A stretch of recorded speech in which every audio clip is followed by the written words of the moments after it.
요즘 날씨가 참 많이 추워졌습니다. 자연도 사계절이 있는 것처럼 신앙생활에도 여러 시즌들을 경험하게 되는 것 같습니다. 특히 주님이 나를 외면하시고 나를 패싱하고 있는 것처럼 느껴지는 계절들도 있는데, 그럴 때는 우리가 늘 질문하지요. 왜 하나님은 그토록 간절한 기도에 응답하지 않으실까? 왜 하나님은 언제나 쿠팡 새벽 배송보다 늦으실까?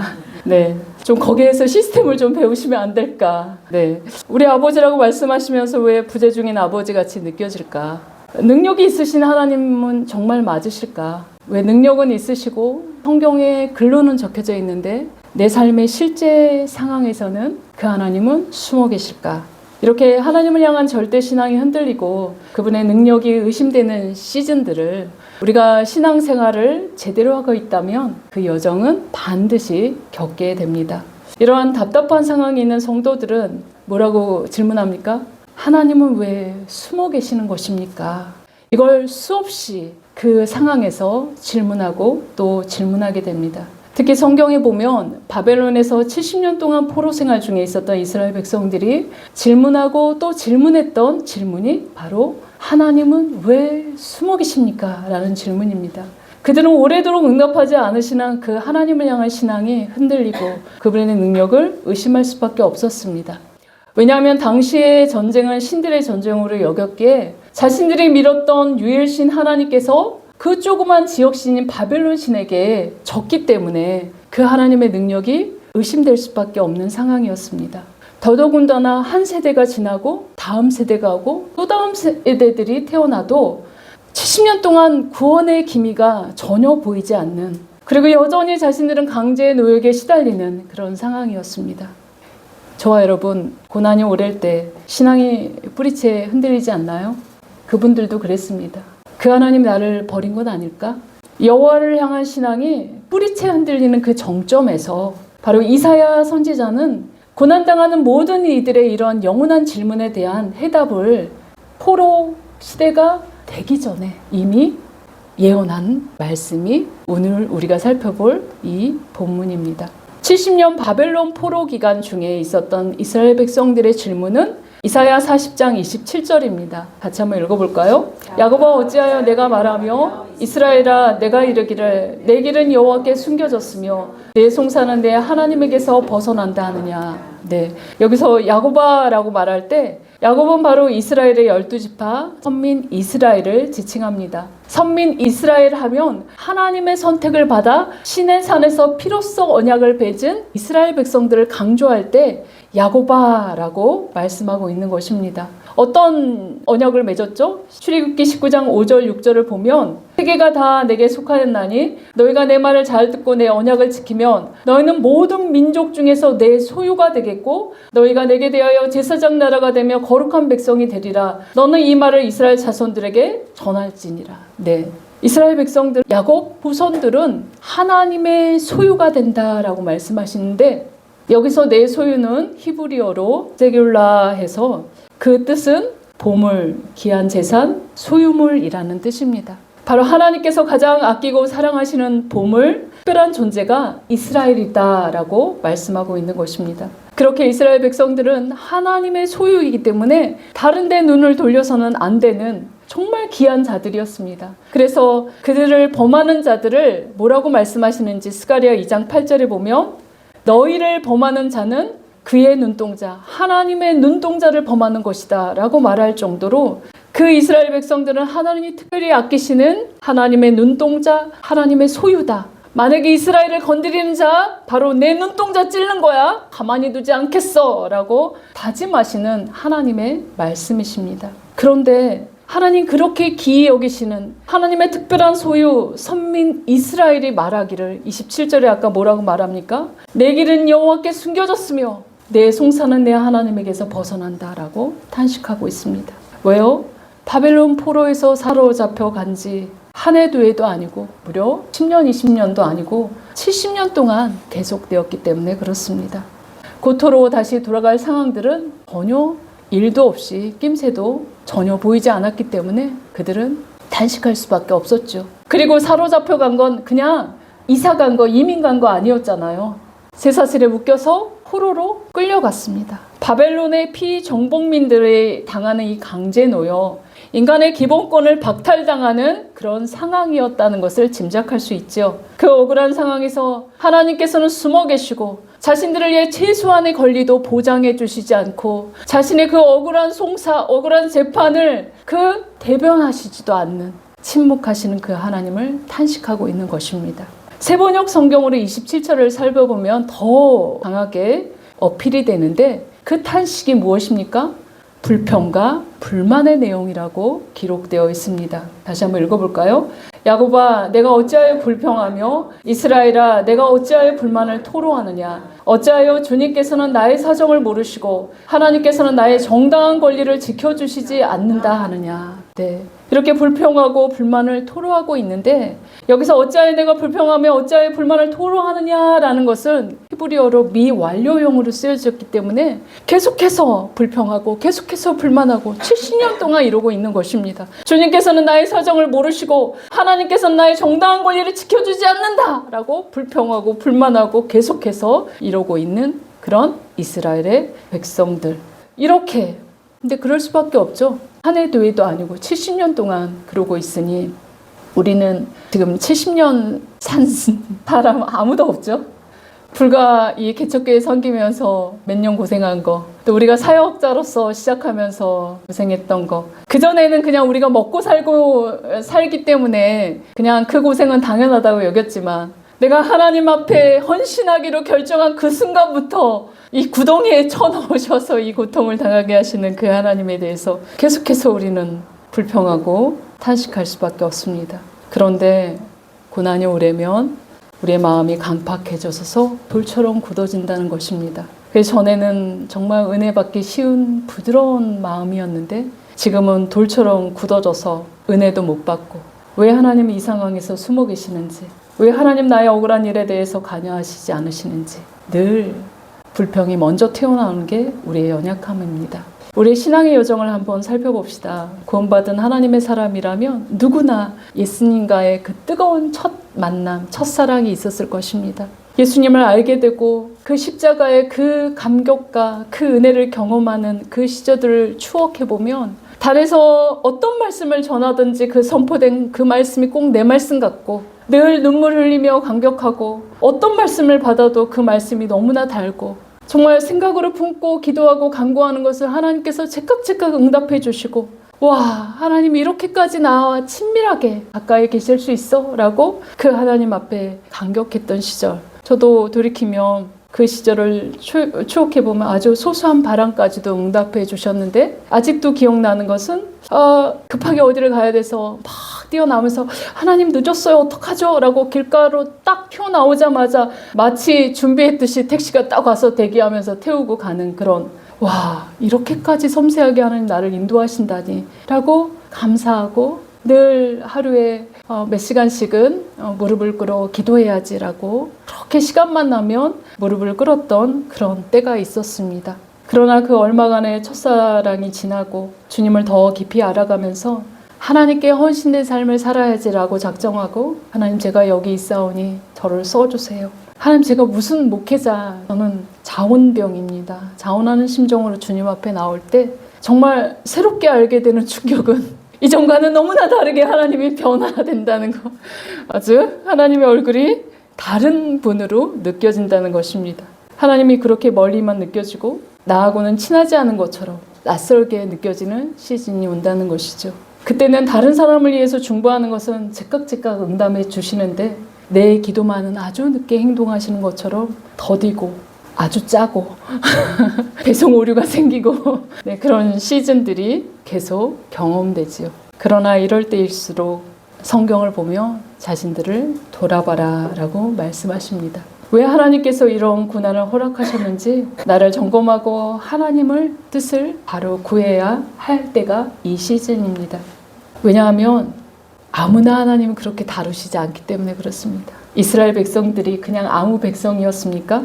하나님의 언약 백성이고 하나님의 특별한 소유, 하나님의 눈동자, 하나님의 최고의 보석, 하나님의 가슴판에 그 보석과 같이 이름을 새긴 이스라엘의 12지파였던 것처럼 저와 여러분은 예수 그리스도의 핏값으로 산 하나님의 금쪽이, 하나님의 제사장 나라, 하나님의 소유된 그의 자녀들이기 때문에 하나님은 한 번도 우리를 방치하거나 돌보지 않은 시간이 없었다는 것을 기억하시기 바랍니다. 늘 한결같이 주목하시고 우리를 따라다닌다는 것. 아주 귀찮도록 우리를 콕콕 찍어서 우리의 연약함들을 고치시려고 애쓰시는 그 하나님을 바라보게 됩니다. 그렇게 하나님은 이스라엘이 과거에 걸었던 그 죄의 길을 그 70년의 고난 기간 동안에 모두 다 뽑아내는 그런 일들을 진행하십니다. 그리고 앞으로 다가올 포로기한 시대의 즐거운 길도 하나님 알고 계시고 계획하고 계신다는 것을 이미 이사야 선지자가 미리 포로 기간이 도래되기 전에 하나님께서는 계획하셨다는 것입니다. 그렇기 때문에 그분께 숨겨진 것은 아무것도 없고 불평하고 불만을 토로하는 그들의 생각과는 전혀 다르게 하나님은 여전히 그들을 사랑하시고 여전히 그들을 보호하시고 여전히 그들을 하나님의 인도함 가운데 있다는 것을 기억하시기 바랍니다. 그런데 고난이 오랜 우리들처럼 야곱 백성, 이스라엘 백성들은 뭐라고 말했습니까?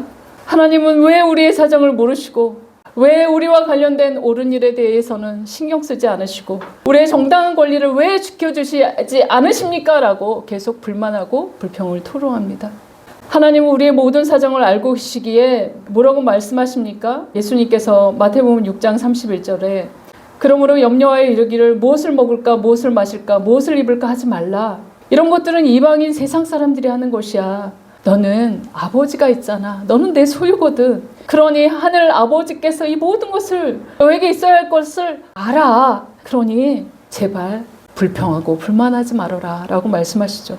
또한 하나님 왜 세상은 불공평하게 돌아갑니까? 라고 이야기할 때 다윗은 이렇게 고백합니다. 다윗이 얼마나 불공평한 대접을 사울에게 아주 오랜 기간 동안 받았지 않습니까? 그러나 그럼에도 불구하고 시편 9장 4절은 다윗은 이렇게 고백합니다. 주께서 나의 의와 송사를 변호하셨으며 보좌에 앉으사 의롭게 심판하셨나이다 라고 결국에는 하나님 모든 것을 아시고 모든 것을 의롭게 판단하시고 공정하게 판결하신 분이시라는 것을 다윗의 삶을 통해서 경험했기 때문에 다윗은 이렇게 고백하는 것입니다. 그렇게 저와 여러분 우리가 생각하기에 모든 일과 판결이 공의롭게 되어가기를 원하지만 우리의 바람과는 다르게 악이 개입하는 역사는 그렇게 돌아가지 않는 것처럼 보입니다. 하지만 그럼에도 불구하고 하나님께서는 죄인들도 돌이켜 회개하기를 원하시기 때문에 그 역사의 수레바퀴는 아주 천천히 도는 것처럼 보이지만 결국 심판의 시간에서는 결코 하나님은 1.1획도 간과하지 않고 모든 것들을 하나님의 공의대로 심판하셨다는 것이 인류의 역사입니다. 그렇기 때문에 여러분 주가 일하시기를 잠잠히 기다리시며 불평하고 불만하는 것들을 내 입술에서 제거하시기를 소망합니다. 아멘. 이제 불평과 불만을 멈추고 너희는 이것을 주목하라 라고 말씀하십니다. 28절 같이 한번 읽어봅시다. 너나 알지 못하였느냐 듣지 못하였느냐 영원하신 하나님 여호와 땅끝까지 창조하신 이는 피곤하지 않으시며 곤비하지 않으시며 명철이 한이 없으시며 네, 고난 가운데 있는 성도들 비참한 상황에 이 침몰하고 정말 고통 가운데 있는 그런 자들에게 뭐라고 말씀하십니까? 하나님이 어떤 분인지를 좀 기억해라 라고 당부하고 있는 것입니다. 28절을 새 번역본으로 다시 읽어보면 너는 알지 못하였느냐 너는 듣지 못하였느냐 주님은 영원하신 하나님이시다. 땅끝까지 창조하신 분이시다. 그는 피곤을 느끼지 않으시며 지칠 줄을 모르시며 그 지혜가 무궁하신 분이시다 라고 이렇게 말씀하십니다. 우리가 보기에는 지연되는 것처럼 보이는 것도 결코 하나님이 인식이 부족하거나 능력이 부족해서 지연시키는 것이 아니라는 점입니다. 그렇기 때문에 절망하거나 낙담 금물입니다. 다만 그분을 기다리며 그분이 어떤 분인지 알고 기대하는 것들이 바로 우리의 할 일입니다. 29절 보면 피곤한 자에게 능력을 주시며 무능한 자에게는 힘을 더하시나니 하나님을 기대하는 자, 여호와를 기다리는 자에게는 이렇게 능력을 베푸시고 힘을 더하신다고 주님께서는 약속하셨습니다. 그렇기 때문에 어떻게 해야 됩니까?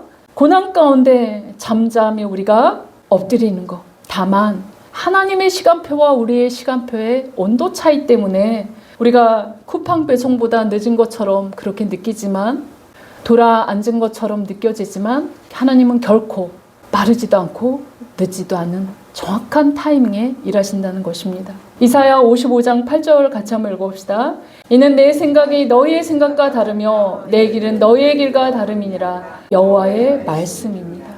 우리의 정한 시간대로 하나님께서 제안을 받아들일 수도 있고 받아들이지 않으실 수도 있는 인격적인 하나님이시기 때문에, 나를 가장 잘 아시기 때문에 나를 고난 가운데 다루시고 그분의 최고의 작품으로 빚어가시는 그 정확한 타이밍에 하나님께서 좋은 곳으로 우리에게 주시기 때문에 낙담하지 말라고 말씀하십니다. 그렇기 때문에 시편 119장 71절은 뭐라고 이야기합니까? 수많은 믿음의 선배들이 이렇게 고백했습니다. 고난당한 것이 내게 유익이라. 이로 말미암아 나는 주의 율례들을 배우게 되었다 라고 말씀하십니다. 누구나 고난 없이 영광을 얻기를 원하지요. 하지만 하나님이신 그분 예수님도 고난을 받았기 때문에 부활의 영광을 받으셨습니다.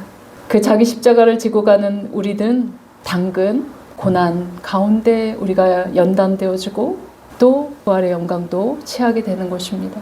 우리는 하나님이신 그분도 그랬는데 우리는 죄성을 가지고 있죠. 그래서 지혜롭거나 겸손하지 않기 때문에 고난과 역경 없이는 미리 성공과 명예와 부를 땡겨주시면 하나님을 찾지 않고 쉽게 변질되는, 부패하는 우리들입니다. 만약에 우리가 연단받지 않고 잘 정죄되지 않는다면, 정죄되지 않은 상태에서 그 많은 것들을 우리에게 허락하신다면 사람들을 위해 군림하고 내가 제일인 양 살아가는 아주 미친 자들이 될 것입니다. 그렇기 때문에 하나님께서는 광야로 우리를 모시고 그곳에서 하나님을 의지하고 신뢰하는 훈련들을 아프지만 시킬 수밖에 없습니다. 그리고 바로 응답하시지 않고 지연을 통해서 우리의 죄성과 죄된 습관들을 뽑아내십니다. 바벨론 포로 70년의 기간이 없었다면 이스라엘 백성들은 지금 현재도 우상 천지로 살아갔을 것입니다. 에스겔을 보면 하나님의 성전에 온갖 우상들이 가득했습니다. 우리의 삶에 고난이 없다면 우리도 우상 천지에 둘러싸여서 돈 우상, 권력의 우상, 명예의 우상, 꼴의 우상, 온갖 우상에 둘러싸여서 하나님보다 내가 우상이 되어, 내가 신이 되어 살고 있을 것입니다. 이사야 48장 4절은 바벨론 포로 생활을 하기 전에 이스라엘 백성들의 모습을 표현하고 있는데, 얼마나 완고하고 교만한지, 내가 알거니와 너는 완고하며 내 복은 쇠의 힘줄이요 내 이마는 노치라 라고 말할 정도로 부러뜨리지 않으며 쓸 수 없는 그런 존재다 라고 말씀하시죠. 그래서 이사야 48장 10절에 보니까 보라 내가 너를 연단하였으나 은처럼 하지 아니하고 너를 고난의 풀무불에서 택하였노라 라고 말할 정도로 너무 완고하여 부러뜨릴 수도 없고 어디 쓸 용도가 안 되니 그냥 고난의 풀무불 가운데 던져 놓아서 그 힘줄을 녹아버리고 녹여버리고 오만한 이마의 노출 녹여버려야지만 하나님이 쓰시고 싶은 그릇으로 마음껏 만드실 수 있기 때문에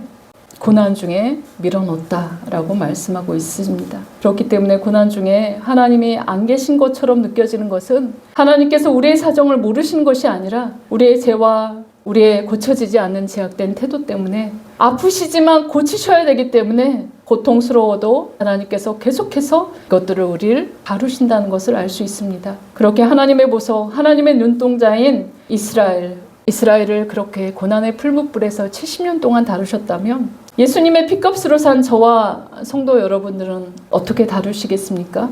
우리도 오랜 기간 다루어져야 하는 완악하고 목이 뻣뻣한 족속들입니다. 우리의 교만한 이마가 벗겨지지 않는 한, 하나님을 향하여 불평하는 것이 벗겨지지 않는 한 우리는 계속해서 고난의 풀무불 가운데 있어야 됩니다. 하나님이 한번 작정하시면 결코 포기하지 않기 때문에 그렇습니다. 그렇기 때문에 우리는 어떻게 해야 됩니까? 주님 앞에 잠잠히 엎드리시고 내가 뽑아내야 될 교만함과 나의 뽑아내야 될 완고함과 나의 뽑아내야 될 하나님 기뻐하시지 않는 것들이 무엇인지 점검하고 피 흘리기까지 죄와 싸우시기를 주의 이름으로 소망합니다.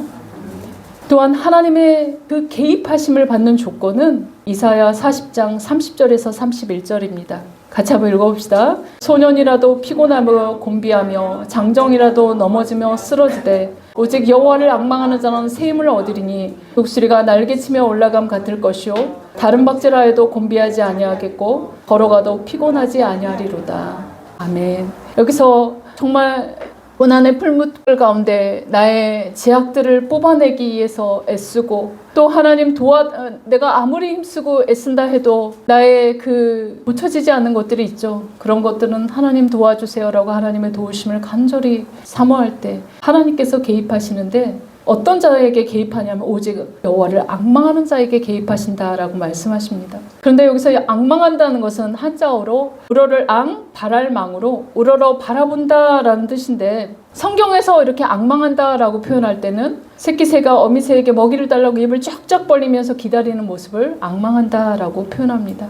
이것은 단순한 기대가 아니라 온 마음을 다해 하나님을 믿고 의지하며 여호와를 기다리는 것이 바로 앙망하는 것입니다. 하나님에 대한 전적인 신뢰, 나는 주님이 공급하시지 않으면 아무것도 아닌 새끼 새처럼 뱀에게 삼켜버리고 그 둥지에서 떨어지면 죽을 수밖에 없는 그런 아무것도 아닌 무력한 존재입니다. 하면서 그 아버지께 완전한 의존으로 하나님이 가장 좋은 방법으로 인도하시도록 여호와를 기다리는 자가 앙망하는 자입니다. 고난 중에 있는 우리는 너무나 무력하지요. 그렇기 때문에 아무리 육체적으로 혈기 왕성한 젊은이라도 피곤하고 곤비하고 당정이라도 넘어지고 쓰러진다라고 말씀하십니다. 여호와를 기다리는 자는 새 힘을 주님께서 주시는데 그렇게 여호와를 간절히 기다리는 그 기다림은 단순히 시간을 허비하는 시간이 아닙니다. 하나님의 위대한 개입을 일으키는 엄청난 믿음의 시간입니다. 잠언 8장 17절에 보면 뭐라고 말씀하십니까? 여호와를 앙망하는 자는 나를 사랑하는 자들이 나의 사랑을 입으며 나를 간절히 찾는 자들이 나를 만날 것이다. 바로 여호와를 간절히 기다리며 여호와를 사랑하는 자들을 하나님 만나주신다고 약속하셨습니다. 만나주신다는 것은 하나님 안에 참된 지식, 하나님 안에 참된 명철, 하나님 안에서 그 공의와 하나님 안에서 부귀와 재물과 모든 것들이 주님 안에 있기 때문에 우리가 당면된 모든 문제, 어떠한 문제라도 내가 만나서 개입하면 해결할 수 있는 분이시다라는 그런 말씀인 것입니다. 그렇게 내가 고난 중에 잃어버린 것들을 생각하며 내가 고난 중에 빼앗긴 것들을 살아보며 이렇게 살펴보며 내가 이렇게 했는데 어떻게 이것들을 다 터버리실 수 있지? 하면서 하나님을 향해서 마음이 상하고 아파하는 것들, 그것에 주목하는 것이 아니라 고난의 풀무불 가운데 있으면 모든 것들이 살라지고 사라지는 것입니다. 그렇게 현재 남아있는 것들을 헤아려 보시고 하나님의 하실 일들을 기대하며 나아가야 합니다.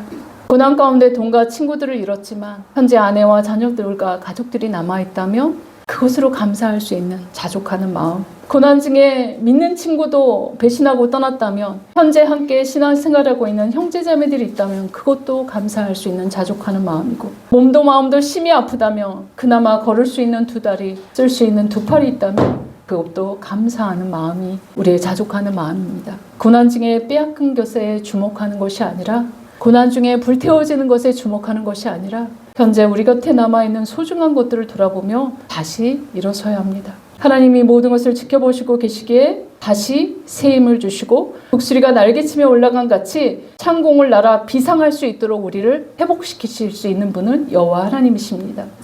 하나님의 공급하심을 받은 자, 하나님의 도우심을 받으면 부족함이 없기 때문에 여호와를 전폭적으로 신뢰하고 그분을 기다리십시오. 하지만 그 기다림은 바벨론 포로 생활처럼 아주 더뎌 보이지요. 우리 예성이가 국방부 시계는 너무나 더디 간다고 그렇게 얘기를 하더라고요. 2주간 지났는데 너무 더디 가는 것 같아 엄마, 그렇게 얘기하더라고요. 그것처럼 정말 고난 가운데 원하지 않은 그 기간 가운데 머물러 있으면 정말 시간이 더디 가는 것처럼 느껴지고 불평등한 처우를 받는다 생각되어지는 그런 시간이지만 그 시간에도 불구하고 하나님은 다 아신다라고 고백하며 우리의 취할 행동은 하나님을 절대 신뢰하며 소망 중에 그분을 기다리는 것입니다. 그렇게 고린도후서 4장 8절 9절에 뭐라고 말씀하십니까? 우리가 사방으로 우겨쌈을 당하여도 쌓이지 아니하며 답답한 일을 당하여도 낙심하지 아니하며 박해를 받아도 버림받지 아니하며 거꾸로 트림을 당하여도 망하지 아니하고, 우리의 모든 상황과 답답한 일을 협력하여 선을 이루시는 하나님이시기 때문에 고난을 통해 우리의 죄된 습관들을 뽑아내 버리시고 하나님의 거룩한 성품을 닮아가도록 하시는 그런 시기이기 때문에 고난당함은 우리에게 유익입니다. 저와 여러분 이제 말씀을 맺겠습니다. 하나님이 나의 고난에 침묵하고 있다고 느껴질 때, 왜 나를 방치하고 있을까 느껴질 때, 그것은 방치가 아닌 사단이 주는 생각일 뿐입니다. 주님은 그렇지 않다는 것입니다. 하나님은 고난의 한가운데 있는 그의 자녀들을 결코 한순간도 방임하거나 방치하지 않으십니다. 그렇게 사단의 속삭임과 주변 사람들의 소리에 나의 감정, 나의 느낌에 속지 마시기 바랍니다. 오직 여호와를 기다린 자는 우리의 삶 속에 주가 개입하시는 날, 하나님이 일하시는 그날, 그 위대한 일들을 목도하며 우리는 잠잠히 그분 앞에 엎드리는 자들입니다. 그런 여호와를 기다리는 저와 여러분, 그 축복의 자녀들이 다 되시기를 주의 이름으로 소망하며 축원합니다. 아멘.